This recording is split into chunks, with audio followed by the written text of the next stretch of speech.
আমি মনে করি এখানে মুফতি ফয়জুল করিমের তার অপরাধীকে ক্ষমা করে দেওয়া মোটেও উচিত হয়নি। হুজুর আপনি ফাজলামি করেন? না, আমি ফাজলামি করছি না ভাই। আমি যে কথা বলছি যুক্তিসঙ্গত কথা বলছি। দেখেন, আপনি হয়তো এটাকে তাসবিহ দিবেন।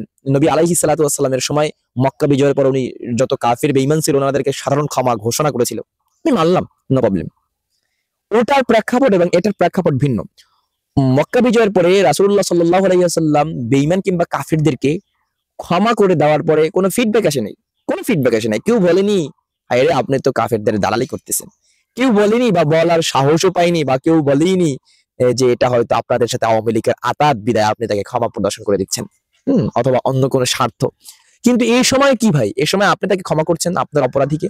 আপনার উপর গায়ে হাত তুলছে। এখন মানুষ বলতেছে আপনি নাকি আওয়ামী লীগের দোসর। আওয়ামী লীগকে পছন্দ করেন এজন্য আপনি আওয়ামী লীগদেরকে আপনি ছাড় দিয়ে দিয়েছেন। দেখেন, তাহলে ওই প্রেক্ষাপট আর এই প্রেক্ষাপট কি এক? জি, আমি এজন্যই বলেছি এই অপরাধীকে ছাড় দেওয়া মোটেও উচিত হয়নি। আসসালামু আলাইকুম, কথা বলছি আমি মোহাম্মদ হাবিবুল্লাহ। সাবজেক্ট, বরিশালে চরমোনাই পীরের উপর আঘাতকারীকে আটক, অতঃপর তাকে ক্ষমা করে দেওয়া। আচ্ছা, আপনারা জানেন গত কয়েক মাস আগে বরিশালে সিটি কর্পোরেশন নির্বাচনে আপনারা জানেন গত কয়েক মাস আগে বরিশালে আপনারা জানেন গত অনেকদিন আগে বরিশালে সিটি কর্পোরেশন নির্বাচন হয়েছে। উক্ত নির্বাচনে বিরোধী দলীয় প্রার্থী হয়েছিলেন মুফতি ফয়জুল করিম হাফিজাহুল্লাহ তাআলা।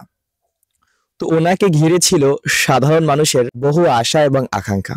উনি নির্বাচিত হইতো মেয়র হিসেবে। ওনার প্রতি মানুষের এত আকাঙ্ক্ষা, ওনার প্রতি মানুষের এত আবেগ, ওনাকে নিয়ে মানুষের এত স্বপ্ন, এগুলো কেমন জানি বাস্তবায়ন হতে চলছিল।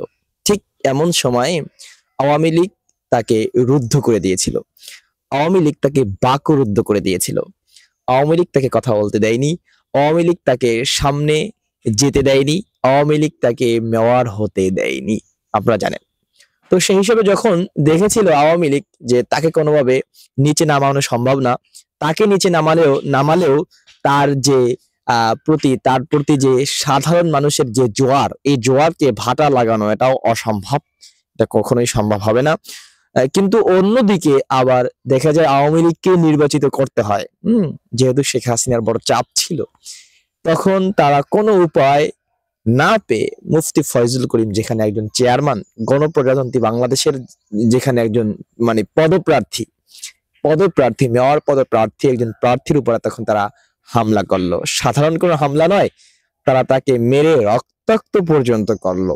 জি, এহেন মুহূর্তে পীর সাহেব এবং তার সাথে যারা ছিল তাদের কোনো করার তেমন কিছু একটা ছিল না, কারণ তাদের হাতে কোনো শক্তি ছিল না, তাদের কোনো ক্ষমতা ছিল না। জাস্ট তাদের ছিল সাধারণ মানুষের ভালোবাসা, এতটুকুই। জাস্ট ওই সময় সাধারণ মানুষের ভালোবাসা দিয়েও তাকে তারা ওই আওয়ামী লীগদের থেকে, আওয়ামী লীগদের নির্যাতন থেকে, আওয়ামী লীগদের নিপীড়ন থেকে রেহাই করতে পারেনি। তো যাই হোক না কেন, তাকে তারা আঘাত করলো, সে রক্তাক্ত হইলো, কিছু করতে পারলো না, সে আল্লাহর কাছে বিচার দিল। যে সে যা যা বলেছে সেটা আপনারা দেখেছেন মিডিয়াতে। যাই হোক না কেন, তো এখন আমরা তখন থেকেই, আমরা যারা ওলামায়ে কেরামদেরকে ভালোবাসি, বিশেষ করে মুফতি ফয়জুল করিমকে যারা ভালোবাসি, তখন থেকে আমাদের আকাঙ্ক্ষা ছিল হামলাকারীকে আমরা ধরবো, তাকে আমরা আইনের হাতে সোপর্দা করব, তার আমরা বিচার চাই। ক্লিয়ার?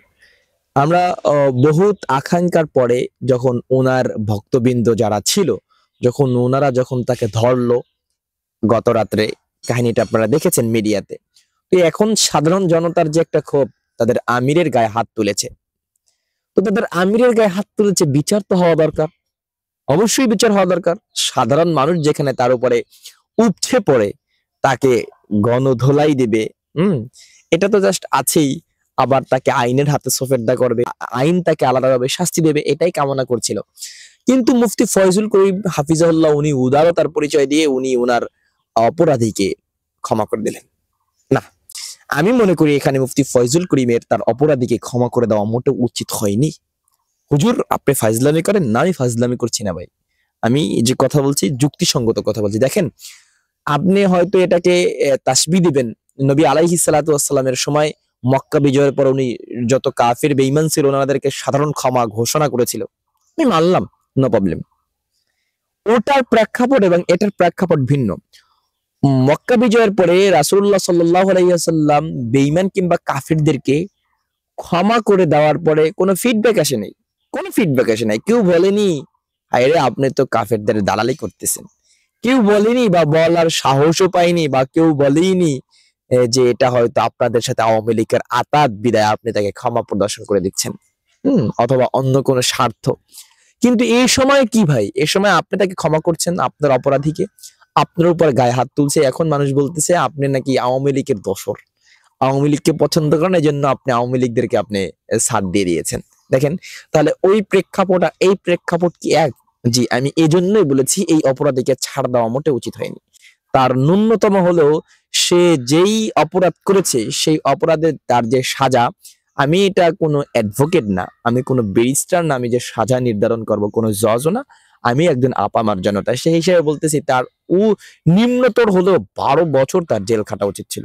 যেহেতু সে একজন প্রার্থীর উপর আক্রমণ করেছে গণতান্ত্রিক দেশে, আবার লক্ষ লক্ষ হাজার হাজার মানুষের নয়নের মনিরকে তার সে আঘাত করেছে, তাকে ক্ষমা করে দেওয়া মোটেও উচিত হয়নি। এদিকে এবার পীর সাহেব চরমনায়ের ভক্তরা কত শালীন, তারা তাকে কিছুই করেনি। দেখেন তো, এটা যদি অন্য কোনো দলের হতো ওখানেই তাকে শেষ করে দিত।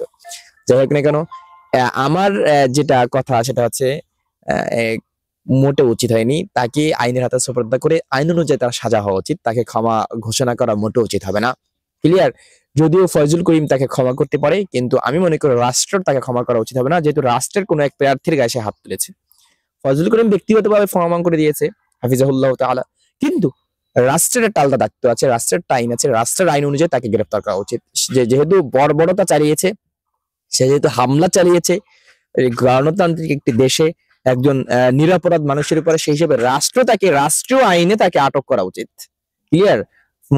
মুফতি ফয়জুল করিম ব্যক্তিগতভাবে তাকে ক্ষমা করতে পারে, কিন্তু রাষ্ট্রীয়ভাবে তাকে রাষ্ট্র যেন ক্ষমা না করে, যেহেতু রাষ্ট্রীয়ভাবে সে বড় রাষ্ট্রের সাথে অন্যায় করেছে। ক্লিয়ার? আসসালামু আলাইকুম রহমতুল্লাহ।